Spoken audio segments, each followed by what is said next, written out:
All right, I want to welcome everyone here. We're very excited to have the first book talk of the fall here at Middle East Books and More.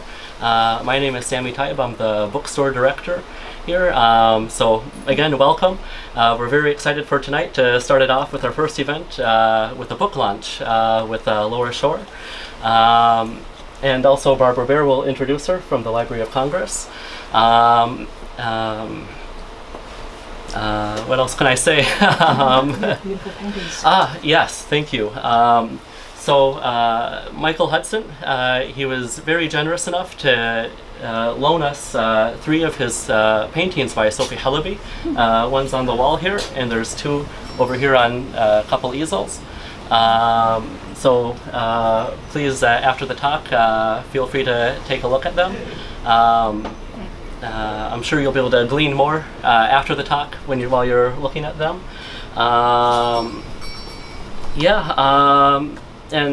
Like I said, this is the first of several events that we'll have this fall. The next one will be in a couple weeks on October 30th.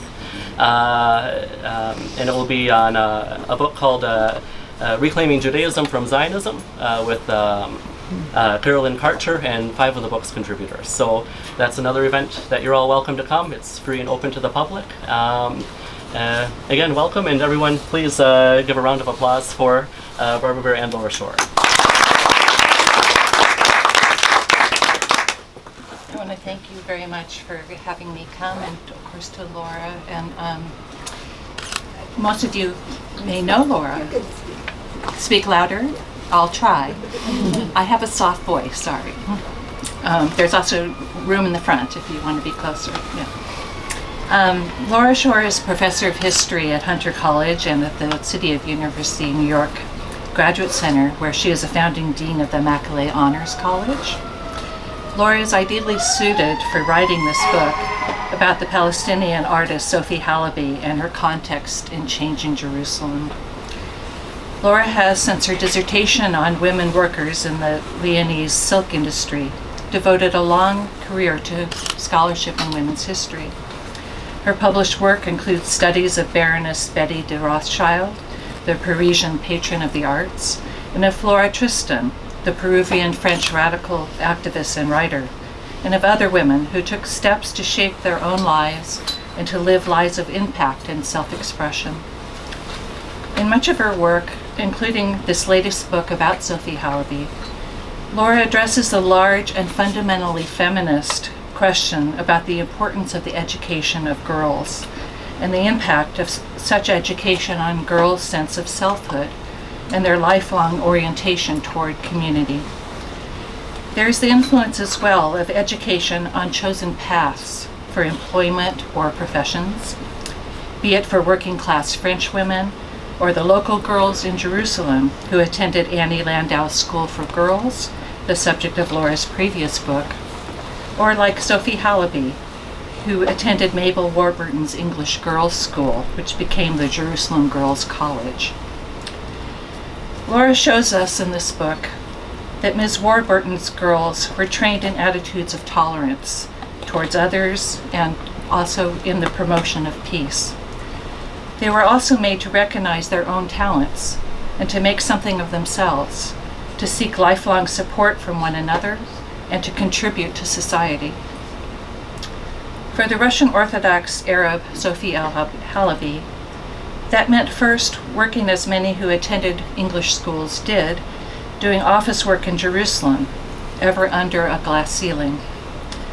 But it also meant going on to study art in Paris, and persevering as a woman artist at home in Jerusalem, in a time when, then as now, it was not easy to be a woman and a professional artist. Sophie lived through most of the 20th century, from 1906 to 1997, through decades when the city itself changed dramatically all around her. This book is about Sophie Halaby and her life as an artist, but it is also about her family heritage, about Russian migration to Jerusalem and intermarriage within the long-standing Palestinian community. It is about the sweeping transitions from the Ottoman Empire to the British Mandate and to Israeli-occupied Palestine and the State of Israel. It is about people who are displaced from their neighborhoods and their properties, watching their once prosperous and cosmopolitan and ancient neighborhood cease to exist. Some became refugees. Others, like the Halabys who had means, stayed and relocated elsewhere in the city. For Sophie's sister, Asia, schoolgirl training meant working for both the Turkish and the British governments, running a business, and participating in tours to archaeological sites. Asia also knew how to reach from behind the wheel of her own Jeep all the best places in the hills for wildflowers, which Sophie painted. She ran a shop for years that sold embroidered goods made by Arab refugee women, and that shop featured a changing rotation of Sophie Halaby paintings in its window. These paintings were seen by young people walking through their East Jerusalem neighborhood who never knew Sophie or Asia Halaby personally, but were inspired by Sophie's art. Some of them would grow up to become artists themselves, creating works in a later era that were focused on Palestinian liberation and cultural identity. I would argue, as I think Laura does in the book, that Sophie's art, though from a different generation and from a different perspective, including a Parisian one, was just as deeply Palestinian. Aside from radical political cartoons she published in 1936 and hand-colored Christmas postcards of Palestinian scenes she produced for commercial purposes, we think of Sophie mainly as a painter. Her paintings are all about liberation of the mind and transcendence through beauty over devastation and traumatic reality. Sophie seemed to know that through art, the soul soars. She painted the landscapes outside her art studio at the top level of her home, not as they appeared under Israeli occupation and modernizing urban development, but as they once were in a remembered past, wild, natural, and building free places of beauty, uplifting towards open skies. She painted the wildflowers of those hills and beyond, and the flowers of her own garden. She successfully chose for herself an insular and independent life of self-expression, painting what was in her heart and her mind's eye. But the sisters Sophie and Asia Halaby had a strong social life as well. They were part of a generation of educated, middle-class, and propertied women whose orbits included organizations and schools and social welfare organizations run by women. For Sophie, as a Christian Palestinian, there was the Russian Orthodox Church, and the YMCA and the YWCA, which offered lecture and concert programs. There were also the receptions and sewing circles at the nearby community of the American colony, where another set of sisters, Bertha and Grace Spafford, daughters of the founders of the colony, lived their lives. Their lives are documented in the American colony in Jerusalem papers and the John D. Whiting papers collections at the Library of Congress, and in the archives at the American Colony Hotel in Jerusalem. And Laura used both these archival resources for her work. Although important things have been lost to time, there is good documentation about members of the American colony and their many activities in that larger community. Laura Schor faced a different dilemma in pursuing her story of the Halabys. Her book asked the important question of what do we do as historians and as students of history when documentation has been lost or destroyed, is non-existent or scant.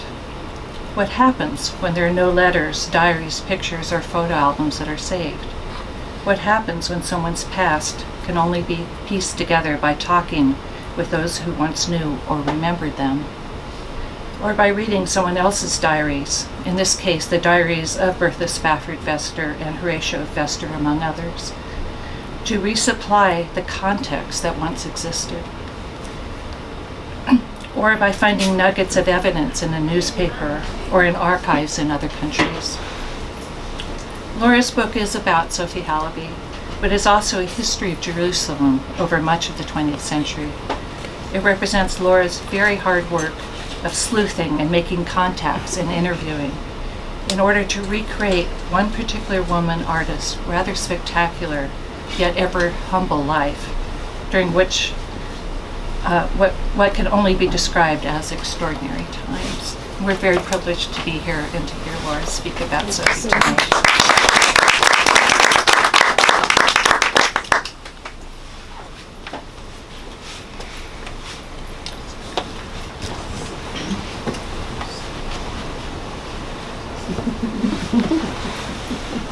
I wouldn't start speaking until Dr. Kelvin was settled. Come sit in the front. Dr. Kelvin, come sit. There are seats right here. Come sit close. You'll hear better.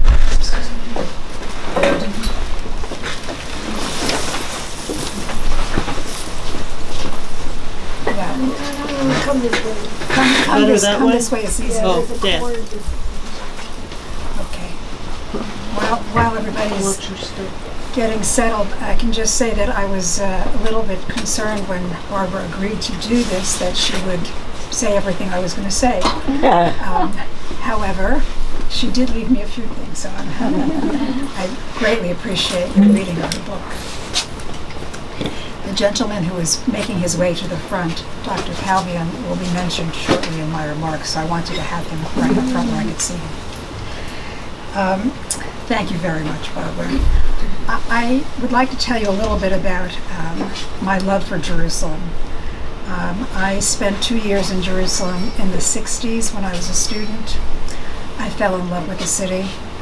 And then I worked on a book for about 10 years about this school that was had a headmistress named Annie Landau for 45 years, from 1900 to 1945. And to write that book, I had to learn a lot about the history of the city. So I went back many, many times over a period of about a decade. And then one day in the summer of 2008, when I was in the city finishing that last book, I read an article in the Jerusalem Post. It was an interview with an art collector named Mazen Kupti. And in the interview, Mazen said, there was a wonderful woman, Palestinian artist, whose work is unknown, and that he had many of her paintings. And isn't it a shame that her work is unknown? And he went on to say, it's important for everyone to see that Palestinians have a cultural life and a cultural history, and are not just shooting and throwing stones and blowing themselves up. I was so taken by his statement that I immediately found his telephone number, called him, told him I had 2 more days in the city, could I come and see the paintings? He invited me to his home in East Jerusalem in Beit Hanina, for those of you who know where it is, a beautiful, beautiful house. And he began to show me paintings, and I was stunned by the quality of the paintings and by the fact that they had been done by a Jerusalemite. I'll show you a few of the paintings that I saw that night. If I know how to do this, I'll show you. Okay. You're sitting in a home in Jerusalem, and this painting is on the wall. What does it mean to you? Who is this woman? It doesn't look like anything that's painted in Jerusalem. It has no date. The collector doesn't know when it was made. It's an oil painting. It's damaged. You can see there's damage on one side, but it's definitely an important painting. The next painting was even more stunning, sitting in Jerusalem. Where did this painting come from? I wondered. How did she know how to do this? Now, I knew something about French paintings. It reminded me very much of the painting of Ingres, who often painted women like this from the back. I didn't know anything about how she would have known about this painting. I then saw this painting.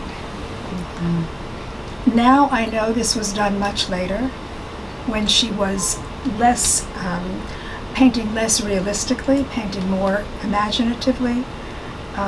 It's a phenomenally beautiful painting, and I saw this painting. Barbara mentioned that she removed things she didn't want to see. This is an example of it. She's looking at the Mount of Olives, and it looks as if it could have been painted 100 years ago. I also saw this painting, which has some Middle Eastern flair, some sense of, but it also looks like still life paintings done in Paris in the 1930s and 40s. I was confused. I asked Mazen what he knew about the artist, and he told me he had never met her. He bought the paintings after she died.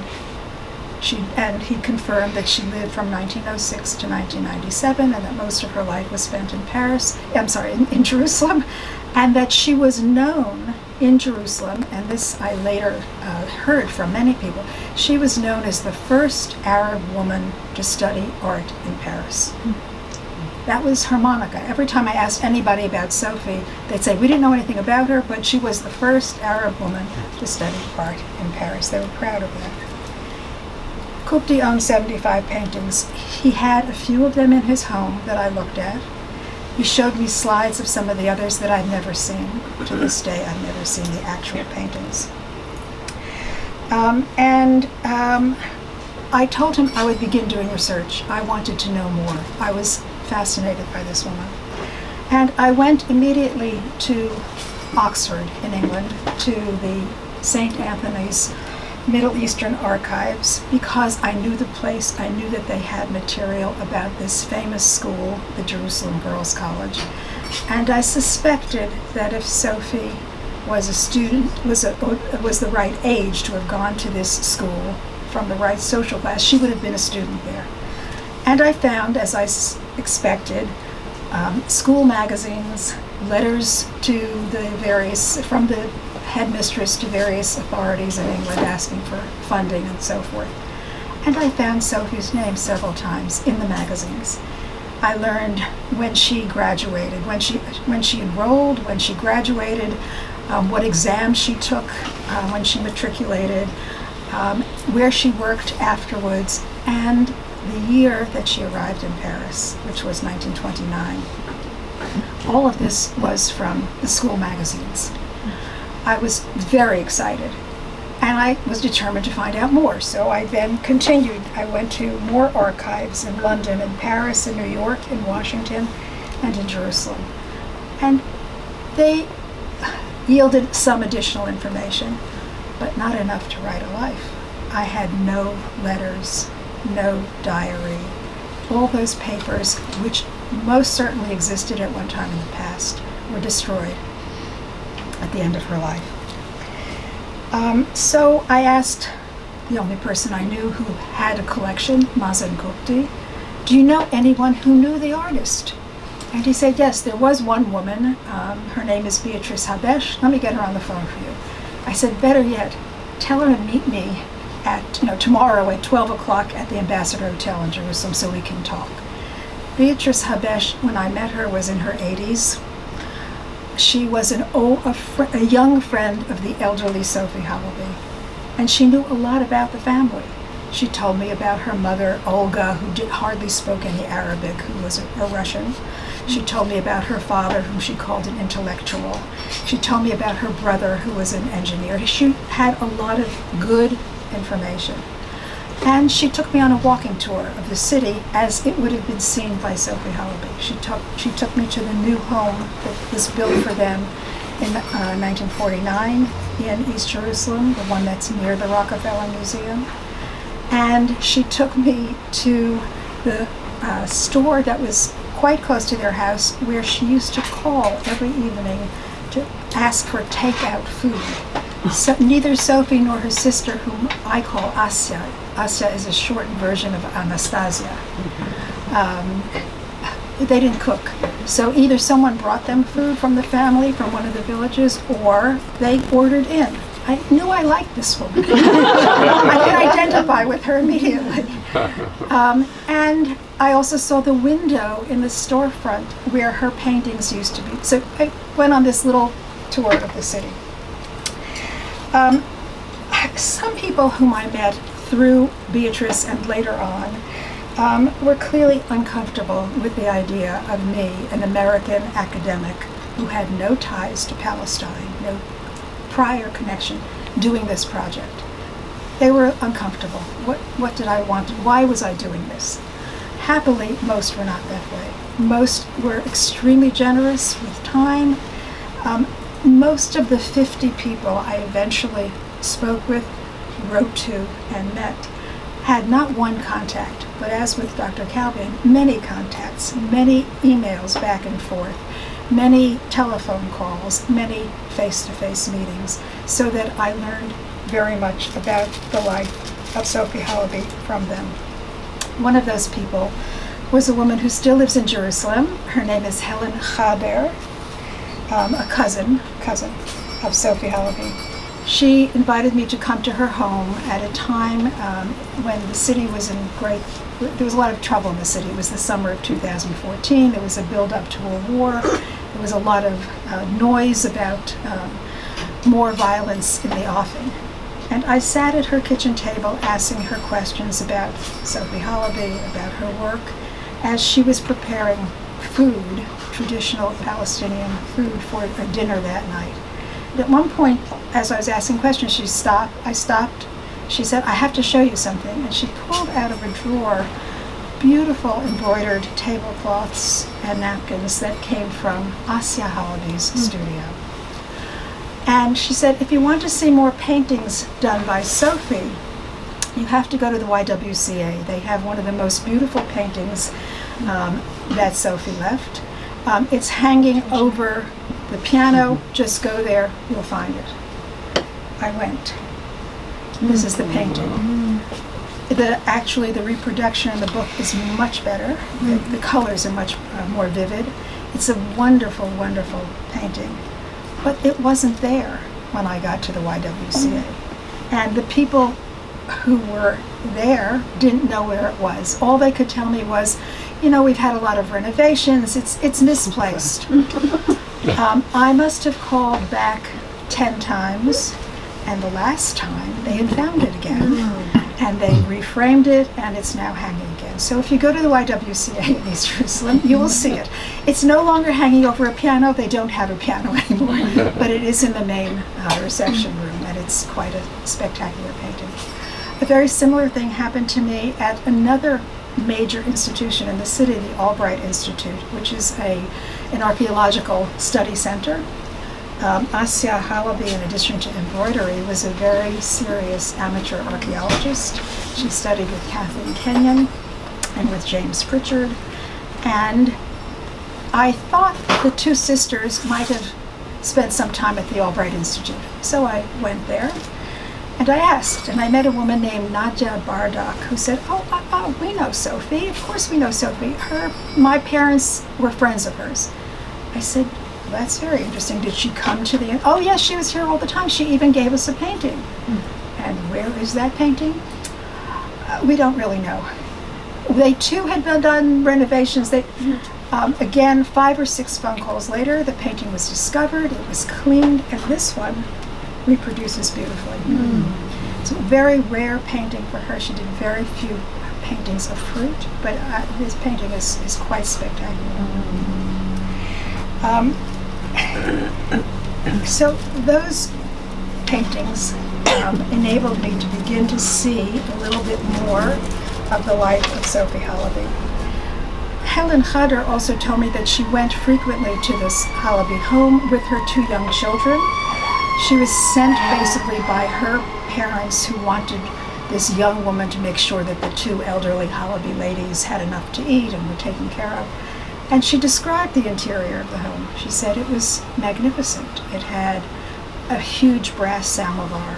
It had beautiful mother of pearl inlaid furniture. It had lovely rugs. It had a cat, Sophie's favorite pet cat, and lots and lots of Palestinian village dresses that they collected. Later I learned from another collector that he believed they had the best collection in the city, which is saying a lot. I kept looking for more people who might be able to tell me more about Sophie Halaby. The person who helped me the most was Dr. Kelvin and his late wife, Ada, whom I met in Washington 5 years ago. The Kelvins, originally from Jerusalem, knew Sophie and Asya well. They corresponded with the sisters after they left Jerusalem. Viken's first note to my inquiry read as follows. My wife Ada and I knew the Halaby girls very well. We were frequent guests in their home in East Jerusalem, next to the Rockefeller Museum. Actually, they had a tea party for our family just before we immigrated to the U.S. in '68. We owned 3 watercolor paintings by Sophie. In the States, we also helped the sisters by selling embroideries by Palestinian refugee girls that Asya designed. I saw them last in 1981 when I visited the city. And these are the paintings, one of the paintings that grace the Kelvin household. If I remember correctly, Viken, Ada told me that these flowers in this painting were some of Sophie's favorites, that she loved them. She collected them and she loved them.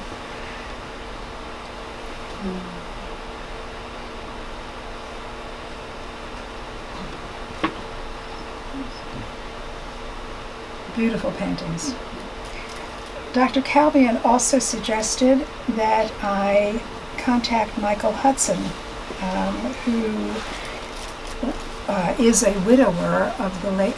Michael Hudson is here? Michael, thank you so much for coming. I've never met Michael. I've met your daughter. Michael Hudson, who is the widower of Vera Halaby, another family member. That suggestion ultimately led to a meeting with Layla, his daughter, who unfortunately is in Arizona. Otherwise, she would be here tonight, too. She also, Layla, shared her impressions of a visit with the elderly Sophie and Asya when Layla was a young girl, a child. And she remembered things like Asya wore pants. Nobody else, no other women in Jerusalem of that era wore pants. They were very unusual. She showed me photos, letters, and copies of paintings owned by her father, which are here, but I'll show you the slides as well.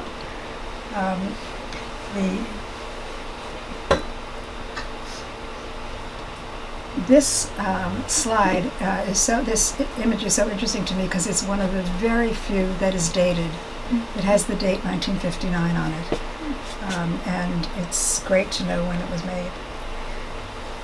This painting is remarkable. There are others in another collection by George Lama that are a part of a series, I'm sure, of this painting.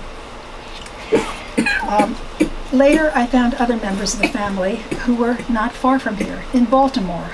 There are twin sisters, Lily Porter and Nellie Garrett, who are now 80 and who wish they could be here. They send their regards, who were very kind to show me their photos, their letters, and to help document the story I was writing. They visited Jerusalem and Sophie Halaby in 1965, and they each bought a painting for $5. And Sophie explained to them that she was a professional artist, and professional artists don't give away their work. So she charged them $5 a piece. They later inherited 2 paintings from their parents. So when I got to their home, I actually saw 4 paintings in the home of Lily Porter, and I was just delighted with them. There are many like this. I've seen one more very much like this painting in Jordan.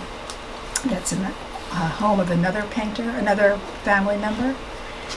This painting, which I selected for the cover because I just loved it, is really unusual in that she didn't often paint buildings of any sorts. And this has both the landscape, the building, and the beautiful flowers. And finally this one. I still didn't have everything I wanted. So on a return trip to Jerusalem, my informant group expanded to include a wonderful man named Khaled Khatib, who is the director of the Palestine Heritage Museum, who, when he heard that I was working on Sophie Halaby, said, "Oh, I know someone who has some sketches. He was trying to sell them to me." The man who had the sketches is Tahir Nusseibeh, Those of you who know anything about Jerusalem history will recognize the name Nuseba. It's a famous Jerusalemite family name. Tahir is kind of the black sheep of the family. But Khaled was extremely kind to arrange for a meeting and to go with me, to take me to meet Nuseba. Our meeting took place, as almost always in Jerusalem, in August on a very hot day. And it was a day when all of the shop fronts in East Jerusalem were closed. The iron shutters were down. It was a strike day. It was a protest against the occupation of the city by Israel. It was a little odd walking through a totally empty main street, but we walked to the back of one of those closed shops, up a very rickety flight of steps into a gigantic studio that belonged to Tahir Nuseba. As soon as my eyes adjusted to the light in the studio, I saw maybe 50 sketches by Sophie Halaby that I had never seen before, had never seen reproduced before. I was thrilled beyond belief. I was so excited. They were drawings. Many of them looked like preliminary drawings to some of the paintings that you see, and others were drawings for things I had never seen. I couldn't help myself. I started asking Tahir all kinds of questions about how he got these drawings, where does it all come from, and he started talking about his childhood. He grew up very close to where Sophie and Asya lived, and he used to, as a child, used to ride over on his bicycle to see if he could either be offered an ice cream or a commission to do, something that would earn him a little money. And he became their friend. He told me he preferred it when Sophie was not working. Then she'd give him ice cream. If she was working, she'd throw him out and tell him, just go pick something up at the post office. She was very abrupt. When she died, the very difficult circumstances at the end of her life included her property being stolen by an unscrupulous financial manager who was not interested in her artwork at all. He was interested in her landed property. The family owned quite a bit of landed property, and he kind of dumped these sketches and paintings outside. And Nuseba said he picked them all up, took them home, and he sold the first 75 to Mazan Kupti, and then another 75 to another collector named George Lama. And the rest, one or two to whoever came by, and he still had all these sketches. So I turned to him and I said, how about the book? Do you have the book in which Sophie recorded all of her work? I knew it existed because her cousin Samia Halaby, a contemporary important artist, had visited her in the 80s and talked about the book, saw it. And I knew that it existed because another artist, Sliman Mansour, went to try to find the book as soon as he heard that she had died. Neither of them had any luck. The book is still missing. But we have evidence in this painting that it existed. There's a black book there. You can't read it, but I can tell you what it says on the spine. It says HIST, period, paintings. It's a history of her paintings. And if someone ever finds it, call you. It will be a wonderful occasion of celebration for me and everybody else who loves Sophie Halaby. I was able to find one additional piece of evidence in the Church of the Ascension, where an elderly nun showed me an icon contributed by Sophie and Asya in memory of their parents. This is an icon of Saint Vladimir. It's very unusual, actually, this icon. Most icons in Palestine are colorful and ceramic-based. This is silver. It too has no date. It just says on the bottom that it was donated in 1952 by the two sisters. The nun who brought it down off a shelf to show it to me from another rickety ladder told me that every year on the saint day, on St. Vladimir's saint day, this icon is paraded around the church, and that for their entire lives, these two sisters came for this event. They were very involved with it. Sophie and Asya and both parents are buried very close to the Church of the Ascension in the church graveyard in what is one of the most significant places of the city, overlooking the old city. So it's on the Mount of Olives, overlooking the old city. It couldn't be a more significant place. In the end, as I told you a moment ago, I interviewed 50 people. I would be happy to tell you more about lots of them. Many of them were interesting characters. But I want to end by telling you one story about how history gets written. Right? So oral history is a very complicated thing to do, because you're talking to someone, they give you their memories, and then you talk to someone else who has conflicting memories. You have to figure out where the truth is. In some cases, people raise topics that you would never have known. This was the case with Slimane Mansour, an artist who finally, after years, literally 3 years of efforts to get him to sit down and tell me what he thought he might know about Sophie Halaby. He had never met her, but he too was an artist in the city and was very much aware of her work. He told me that he had found in a used bookstore a volume from 1937 of the Palestine and Transjordan commercial directory. It was a brand new directory, it had never been issued before, and it's where Sophie's name was listed as a painter of postcards, next to her brother, whose name is listed as an engineer. And it's one of the few places where we have their actual address mentioned. Anyway, he mentioned this directory, and I said, well, do you have it? Can I see it? He said, no, I bought it, but I have no idea where it is. I bought it years ago. But I took down the name, and like a good researcher, I went home to the New York Public Library. And I said, maybe they have it. Sure enough, they did. And I leafed through, it had about 300 pages. I leafed through the whole thing, and I saw an ad for the Palestine and Transjordan Weekly, another newspaper that I never knew existed. It was English, and it existed for only 3 years during the Arab Revolt. The New York Public Library had most of it. I got it. And imagine you're sitting around a big table in the public library, and they bring you these books, and you start leafing through it, not knowing what I'm looking for. And suddenly I see political cartoons that I know were done by Sophie Halaby. I started dancing around that table.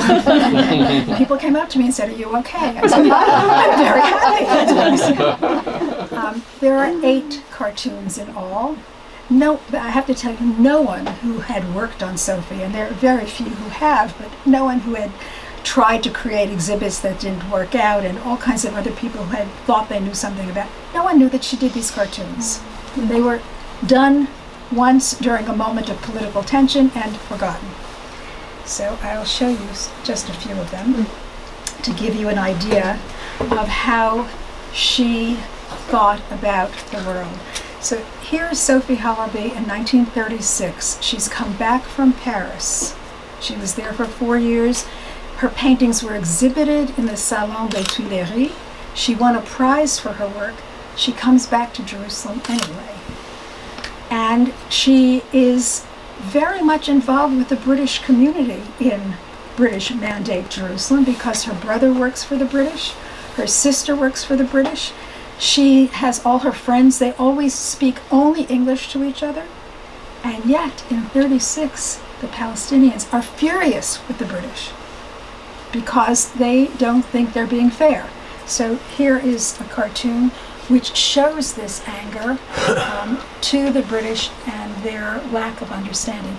They're all in the book. You'll be able to read all the captions and the explanations that are hard to do without this. This one was my favorite. This is a picture of a British official rocking a twin cradle who can't possibly make either child fall asleep, can't make either child happy, can't figure out what to do. This is a particularly interesting one because it refers to a building that still exists now in West Jerusalem, the original building. It's now an artist colony. There's a new building for the St. John's Orphanage in East Jerusalem.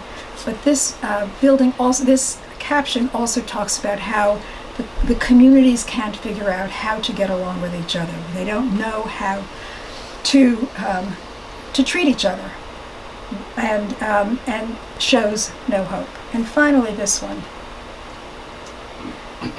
where you have Chaim Weizmann, the leader of the Zionist movement in that period, leading a British official off a cliff. He is dreaming of the future of the area in one dream, and on the bottom of the cliff it says Arab anger. So she was very well aware of what she was doing. This is the only time she expresses herself politically. I suspect that she did it in part because one of her cousins was writing for this magazine. So someone may have asked her to. And just to show you again how many connections there are between all of these things. When I first found these cartoons, I was convinced they belonged to Sophie. Her initials are on each one, but it doesn't have her whole name. So I thought I would check with someone who would definitely know, and I sent them to Kamal Bulata, who some of you may know, who just recently passed away. Kamal Bulata, a wonderful artist who grew up in Jerusalem, wrote back to me. He said, of course there's Sophie's, and he pointed out various reasons. And then he said, you know, when many years ago someone asked me to do political cartoons, and I also signed them only with my initials, because it's not what we really do. It's just we did it for the cause, for the moment. Okay. After decades of research, I wrote a book about Sophie's life, about her dual identity as a Russian Palestinian, her British and French education, her life as a modern woman in Jerusalem, her enduring connections to the Russian Orthodox Church. While I have discovered quite a bit about her life and work, so much remains to be learned. I hope that the publication of my book will be the first step in the process of bringing Sophie Halaby to the attention of the public. I hope it leads to the digitization of all of her paintings, which are now being sold and lost. I mean, we've never done this, but it would be really a timely thing to use social media to find the rest of the paintings. I found one in England, I found one in Jordan, but there must be many more that we don't know about. I hope that once the paintings are digitized and a new generation of scholars looks at them, that museums throughout the world will exhibit this important artist.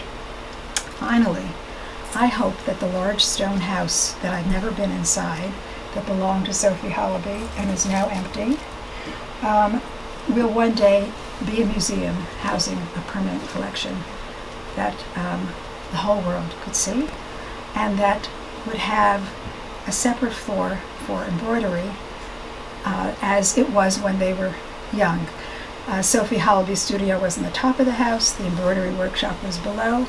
In the middle you can have a nice exhibit space for contemporary Palestinian. Anybody want to visit? You're signing up. Thank you so much.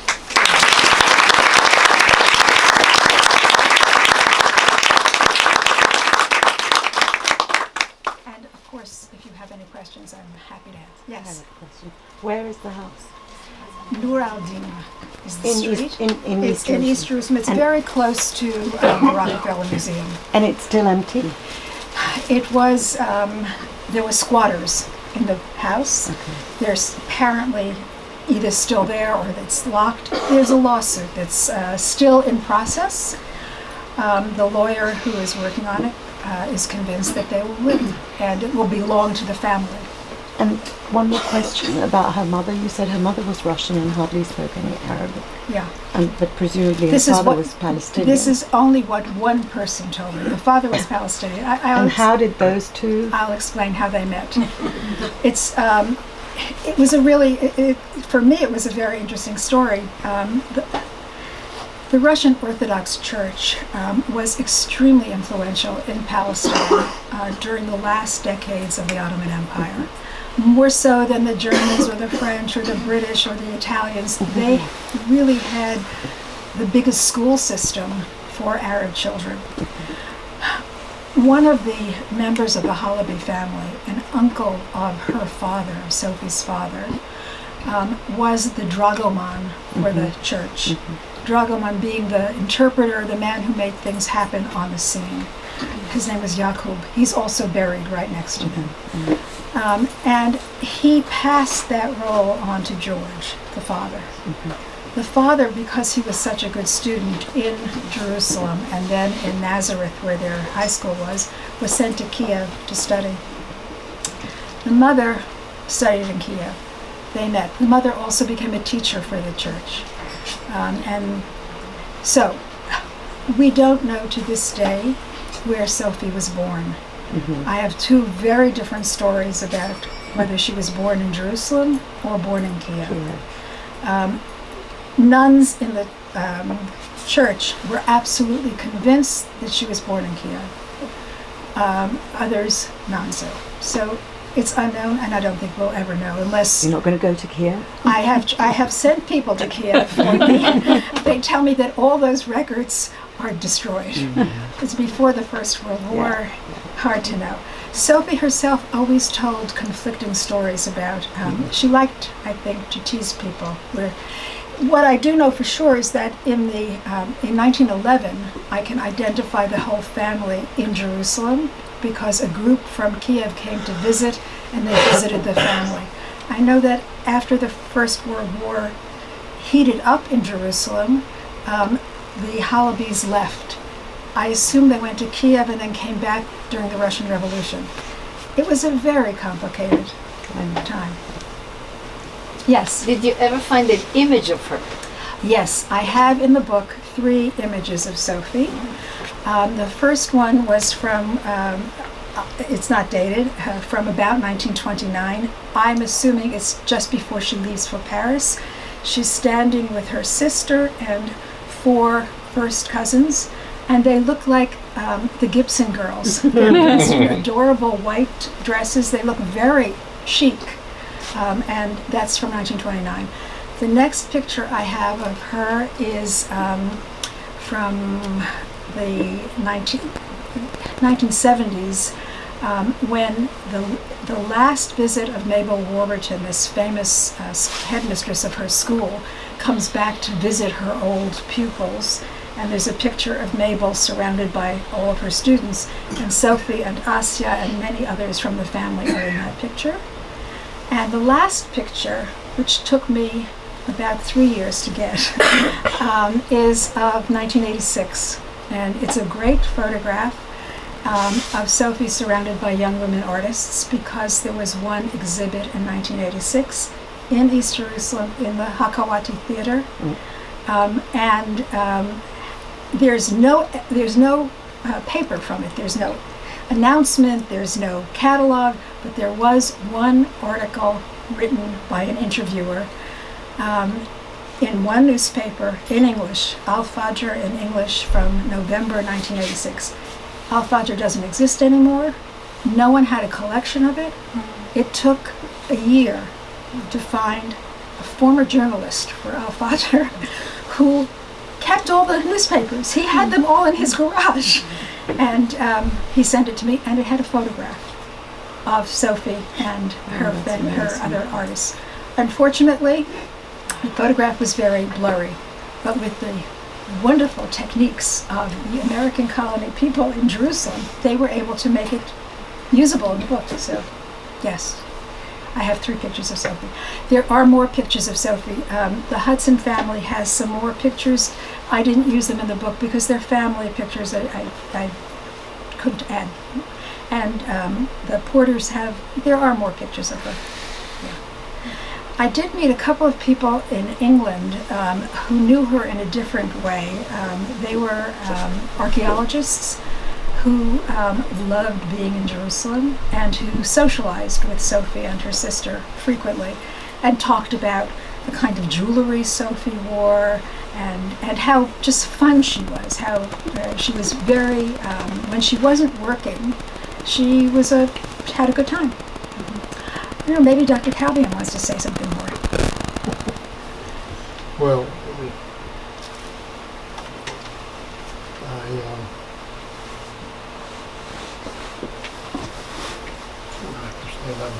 You do.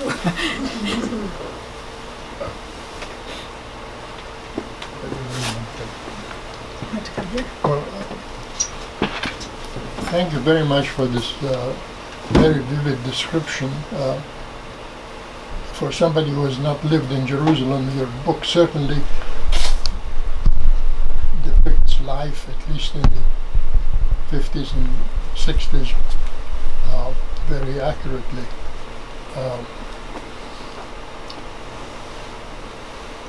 My wife was much closer to the Halaby girls than I was, but I remember many visits with them. At one visit I met Michael Hudson. You remember Michael? Yeah. They were absolutely charming. Sophie had a chuckle and a tremendous sense of humor. She had her political views, and I will not delve into that at this point, but she stopped writing letters after the occupation in '67 because she didn't want to pay the postage to the Israeli postal office. So all the correspondence that we used to get from her was through travelers who were going to Jerusalem and back and would hand carry the letters. Boy, I wish I had put that in the book. I love that story. Because this is a new story to me. Yeah. She, I guess, as far as Palestinian Arab art is concerned, she is certainly the prime artist, and this is as important to Palestinian Arab culture, I think, as the Dead Sea Scrolls. In a sense, it's a discovery that the Palestinians had an art and the culture, and beautiful art, as you saw. That's all about. I would like to add one thing. Thank you so much. In the last few days, I read another article in yet another newspaper about a contemporary 32-year-old Palestinian woman artist who's been getting a lot of prizes now in Tel Aviv. Her name is Sama Shihadi. Her work is very political. She does a lot of paintings of burnt cactuses, the sabra cactus from that area. But what attracted me to the article about her, to the interview with her, was that she said there were no Palestinian women artists. I had nobody to look up to. So she needs to know this, and her whole generation needs to know this in order to be able to go forward, I think. So anybody want to translate the book into Arabic? Yes? I'll talk to you. Good. I'd be happy to. Dr. Hudson, do you have any other memories that you'd like to share? Yes, we spent a fair amount of time when we used to visit Jerusalem in the late 1960s into the 70s. And I was interested that you said that they didn't like to cook. And that reminds me of a Thanksgiving dinner that we had at their house, Sophie and Vassia. And they cooked a dik habash, a turkey, but they didn't cook it very well. It was quite embarrassing because we couldn't really cut through the bird. It was not polite to remark on this. But they were, both of them, unique and very distinctive. Asya, her sister, who had worked for the British authorities, was a policeman. And she was a woman of military bearing and strong opinions. And she would occasionally take a visitor for a drive, because she was the one who drove. She would drive around Jerusalem, pointing out all of the terrible things that the Israeli occupation had brought about. I think Sophie was a very, as was mentioned, a very good sense of humor, very dry sense of humor. She was not very tall, rather stout when we knew her, but given to making very clever remarks about the political situation. Both sisters, I think, were, as has been mentioned, quite political. So one thing that I can add to the story is that Asya Halaby, during the Second World War, was one of the very few Arab women who volunteered to fight on the side of the British. She actually served in North Africa, and that's one of the places where she became famous, riding her jeep and taking care of people. And she learned a lot about first aid, so that during the 48 war, when she went to the Old City finally after the British left, she could work as a nurse. And she was famous there because she used to keep a scissors tied around her neck. That's how she was known, because she was always getting patients in that had bandages that had to be cut off, and no one had a scissor, so she kept her scissors around her neck. They were remarkable people, and we're lucky that we have a lot of information about them now, but not enough. We have to keep it. Well, I think it's really a very remarkable and a very good idea that you have, in a sense, rediscovered her. I think she definitely deserves being discovered or rediscovered. I think so too. And I'm hoping that we'll have the opportunity. I mean, this whole project started because I wanted to help Mazen Kupti create an exhibit. I wasn't planning to write a book. But when I saw all the political difficulties of creating an exhibit, where, what country, who would be, I said, okay, let's write the book first. And now there are people who are talking. We'll see if we can make something happen. It would be great to have her paintings here and elsewhere. Did the brother ever get married?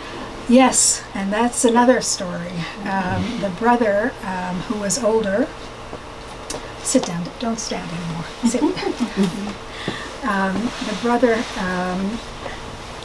it was a scandalous marriage, or it seems to have been caused a scandal in the family. It caused a rupture between him and his sisters. He married the widow of an uncle, which, according to the Christian Orthodox law, because I had to investigate that, was perfectly legitimate. But there was some question about whether the child she bore almost shortly thereafter was the uncle's child or his child. And the two sisters cut him off completely. They actually had the same woman's, Beatrice Halaby, whom I mentioned at the beginning, create a placard to post in Jerusalem. Sophie and Asya Halaby will never have anything to do with their brother Nicola again. Oh my gosh. And but in his letters, he wrote to other members of the family saying, it's really a pity that they feel this way. I don't feel that way. I have a wonderful wife. Everything is terrific.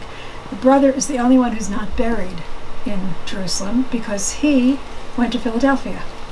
And he and his wife and his son, they're son, a son, lived in Philadelphia. The child, who is now a man, exists. I tried to reach him. I spoke to him on the telephone. He said he didn't want to talk about it.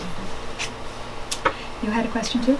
Yeah, some wonderful stories in your research about the role of accidents and finding things. Was that true for research for other books that you've done, other work that you've done, or was that distinctive in this case? Well, my earliest work was about 19th century France, the 19th century Parisian and Lyonese women. There, you couldn't do oral history because there's nobody around anymore who remembered them. So it was a completely different kind of history. But accident is always part of it. When I started out to do that first book on the silk workers of Lyon, as a graduate student, this was going to be my dissertation, I wrote to the man who had just published the book about the silk workers of Lyon, and he said, "You'll never find anything in the archives about women. It just doesn't exist. I've been there for 2 years. I didn't see anything." And I said to myself, he may be right. I'll give myself 6 months. If I find nothing, I'll switch topics. This was in 1970, 71. No one had been writing about women yet. It was really an unusual thing. And I didn't go straight to Lyon. I started my research in Paris. And I opened the first box that I asked for in the Archives Nationales. And the first box that I opened had a misplaced file in it. Happily for me, it was a file of all the women arrested in 1848. And I said, wow, women arrested, let's see. Some of them were silk workers. I could start with this. So yeah, there is always serendipity. But the difference in doing oral history is that you learn so much from the person you're speaking to that you wouldn't have thought to ask. There are new things that happen that you... in the photograph of Sophie from 1986, there are 5 or 6 other women standing around, young women. One of them is now teaching art history in Canada. Her name is Fatem Toubazi. Somehow I managed to find her and get her on the telephone to ask her what she remembers about this event, so what wasn't in the article. And she said she remembered going with another woman who's in the picture, Vera Tamari, to Sophie's house to ask for permission to include some of her paintings in this exhibit. Sophie, in 1986, had been very reluctant to show her work with these young Palestinian women because they were all supported by the PLO and she didn't want to be directly involved. But they came, they talked to her. Sophie knew Vera's older sister, and by the end of the afternoon, she had agreed to give them 2 paintings. And they took them with them to hang, 2 landscapes. We don't know which they were because they were never photographed.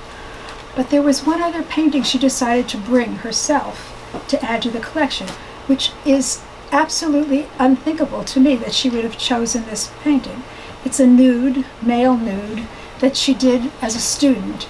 You can tell it was a student work because there's an extra arm that her teacher drew on the side to do it better. So it's like from 1930. Why did she do that? Why did she want, it was so out of place in this exhibit. And the only reason I know it's there is because that is in the picture. You could see it. And I know the painting, so yes. Serendipity is wonderful. But you have to keep looking. You have to have hope that you're going to find. I would think you'd have to be open to it. Have to be open to it. Other questions? Good. Relax. Have something to eat, drink, right? Thank you so much.